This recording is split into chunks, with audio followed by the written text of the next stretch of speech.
Hi, my name's April Rose, and I'm your Witchy Wisdom One host for Saturday. This week's topic has been about how we found the path that we're currently on, why we chose to be pagan or to currently practice paganism, and what our beliefs were before that.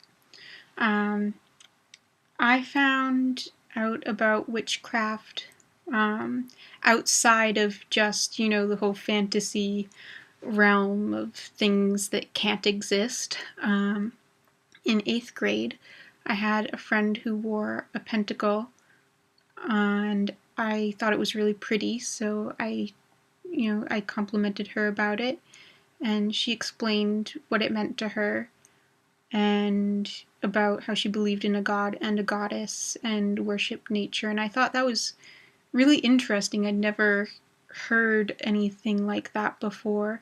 So I started doing research about it online and checking out books from the library. Initially, I researched Wicca, but after a few months, I realized that that really wasn't for me.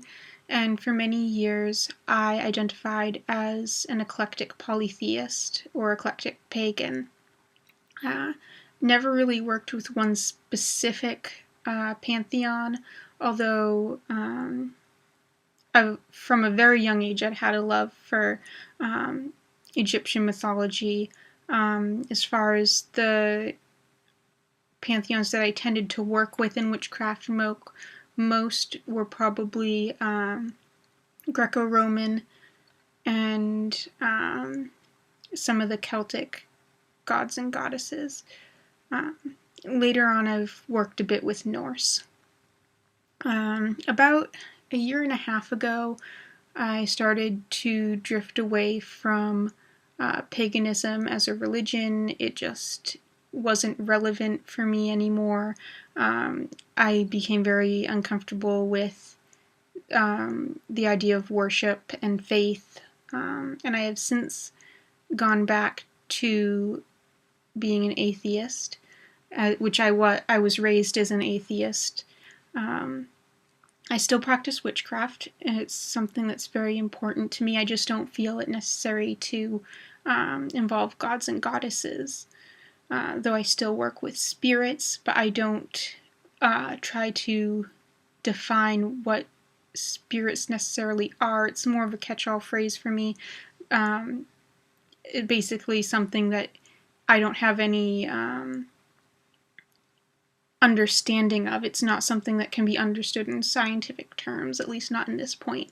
And I don't see the use in trying to rationalize it in scientific terms, because really we don't have that capability right now.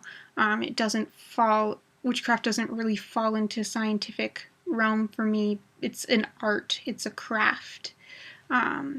It's subjective. That doesn't make it less valid, and it's a very enriching part of my life. So yeah, that covered all the topics about how we found their path, why we chose to be pagan. Oh yeah, that one.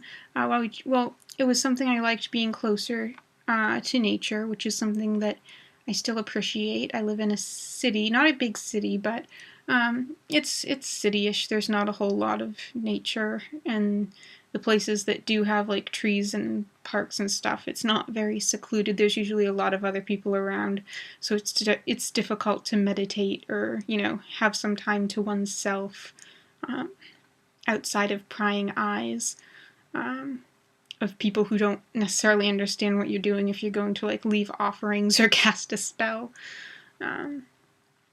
So I mostly practice indoors in my room because my parents think it's weird and it makes them uncomfortable, and I don't like making them uncomfortable.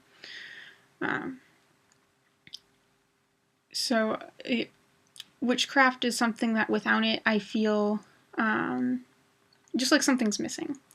I don't practice very often during the school year because I don't have time, and it's something that for me involves a lot of research and so that it tends to be more of something that I'm involved with during the summer or during vacations.